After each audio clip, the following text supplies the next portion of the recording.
ஒரு தேசத்தின் வரலாற்றில் 12 ஆண்டுகள் என்பது மிகச்சிறிய கால அளவுதான். ஆனால் அதே 12 ஆண்டுகள் ஒரு தீர்க்கதரிசியின் கைகளில் ஆட்சி கிடைத்தால் அது ஒரு யுகப் புரட்சியாக மாறும் என்பதற்கு சமகால சாட்சி நமது பாரத பிரதமர் நரேந்திர மோடி அவர்களின் ஆட்சி பயணம்.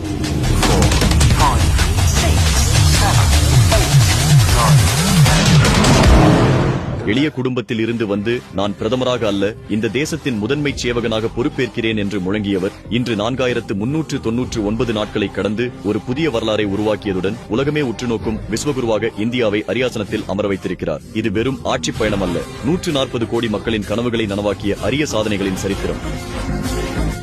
பிரதமர் திரு நரேந்திர மோடி அவர்களின் இந்த 4399 நாட்கள் என்பது வெறும் நாட்காட்டியின் எண்கள் அல்ல, அவை இந்தியாவின் ஒவ்வொரு துறையிலும் எழுதப்பட்ட புதிய விதிகளின் நாட்கள். விண்வெளியில் சந்திரயான், நிலவின் தென்துருவத்தை தொட்டதாகட்டும், உள்நாட்டில் அதிவேக வந்தே பாரத் ரயில்கள் பறப்பதாகட்டும், அனைத்திலும் பிரதமர் திரு